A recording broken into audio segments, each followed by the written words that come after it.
우리가 결혼한 지 7년이 되던 해였어요.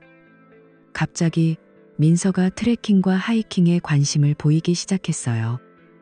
그전까진 TV에서 스포츠 프로그램이 나오면 바로 채널을 돌리던 사람이었는데 이제는 고급 등산복과 장비를 사 모으기 시작했어요.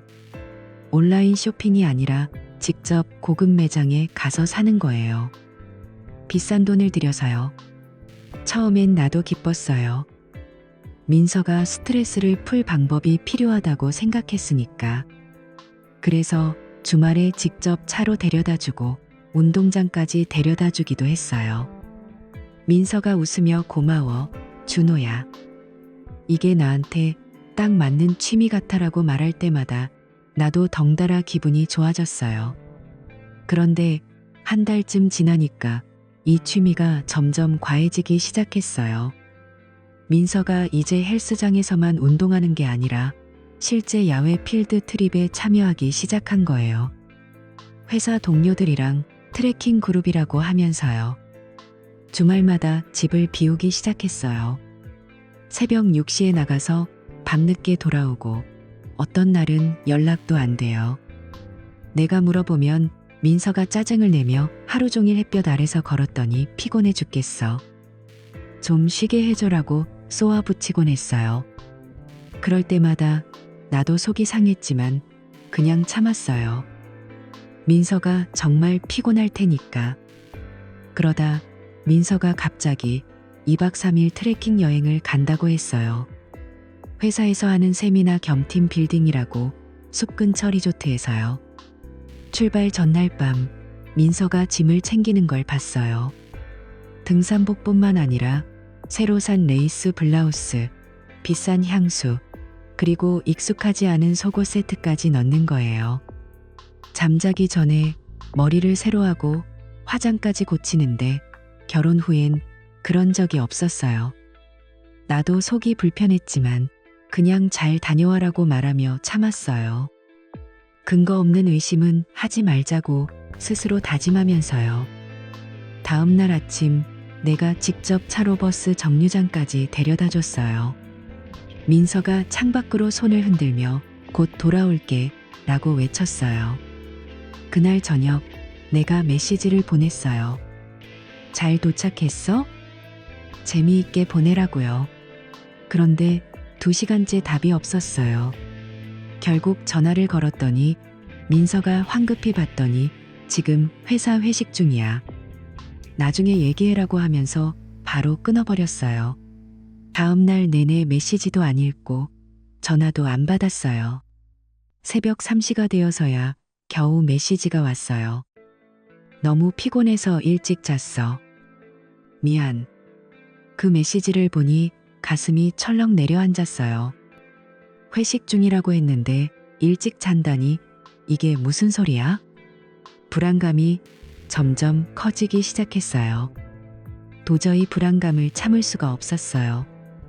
그 다음 날 아침 출근 준비를 하면서도 머릿속이 온통 민서 생각뿐이었어요. 결국 회사에 전화해서 갑자기 휴가를 냈어요. 민서의 동료 중에 친한 사람이 있었어요.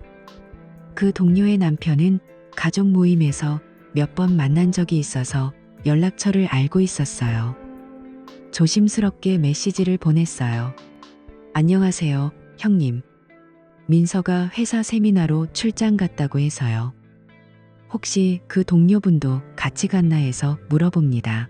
답이 오기까지 가슴이 쿵쾅거렸어요. 마침내 메시지가 왔어요. 세미나요?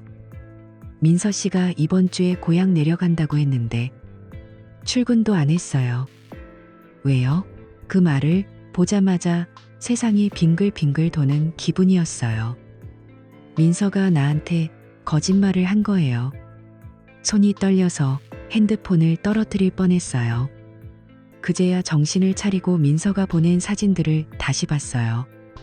몇 장의 풍경 사진과 등산로 사진, 그리고 그룹 사진이었지만 얼굴이 다 흐릿해서 누가 누군지 구분이 안 갔어요. 예전엔 친구들 얼굴이 선명하게 찍힌 사진을 보냈는데 이번엔 이상하게 다 피한 거예요. 한 장에 희미하게 보이는 간판에 리조트 이름이 적혀 있었어요. 확대해서 보니 숲속 휴식처라고 쓰여 있었어요. 바로 검색해 봤어요. 도시에서 차로 3시간 정도 떨어진 곳이었어요. 지도를 켜고 위치를 확인하니 산속에 자리 잡은 고급 리조트였어요. 민서가 왜 이런 곳으로 갔을까? 그 생각이 머리를 맴돌았어요. 더 이상 참지 못하고 차키를 쥐었어요. 직접 가서 확인해야 해라고 중얼거리며 출발했어요. 도로를 달리면서 속이 타들어갔어요. 3시간 내내 라디오를 켜놓고 음악을 들었지만 아무것도 귀에 안 들어왔어요. 오후 3시쯤 리조트에 도착했어요. 주차장에 차를 세우고 바로 로비로 들어갔어요. 데스크에 서 있는 직원에게 물었어요. 박민서 씨가 여기 체크인 했나요? 오늘 아침에 체크아웃 했을 텐데요. 직원이 컴퓨터를 확인하더니 고개를 끄덕였어요. 네, 오늘 아침에 체크아웃 하셨어요. 손님은 누구신가요? 그 말을 듣자마자 다리가 후들거렸어요. 너무 늦었어요. 대면할 기회를 놓친 거예요. 아내예요. 갑자기 연락이 안 돼서 걱정돼서 왔어요 라고 대답했지만 속으로는 절망감이 밀려왔어요. 민서가 정말 여기 있었고 이제 사라진 거예요. 그냥 포기할 수 없었어요. 로비를 서성이다가 보안실로 갔어요. 문을 두드리고 안으로 들어가서 사정을 설명했어요. 제 아내가 여기 왔는데 거짓말을 한 것 같아요. CCTV 좀 볼 수 없을까요? 프라이버시 문제라지만 이건 심각한 일이에요. 처음엔 직원이 난색을 표했어요. 죄송하지만 규정상 안 돼요 라고 하면서요. 내가 울먹이며 제발요. 가족 문제예요. 아내가 다른 사람과 있을지도 몰라요 라고 애원하니까 결국 한숨을 쉬며 조용히 보세요. 딱 한 번만이라고 했어요. 모니터를 켜고 어제 체크인 영상을 보여줬어요. 화면에 민서가 나타났어요. 그런데 혼자가 아니었어요. 젊은 남자가 옆에 서 있었어요. 그 얼굴 어디서 봤지? 아, 등산용품 가게 주인 강태호였어요. 민서가 그 가게에서 장비 산 적이 있었어요. 둘 다 등산 배낭을 메고 똑같은 여행 가방을 끌고 있었어요. 민서가 데스크에 말하는 소리가 들렸어요. 우린 커플룸 예약했죠? 확인 부탁해요. 그 말을 듣자마자 가슴이 찢어지는 것 같았어요.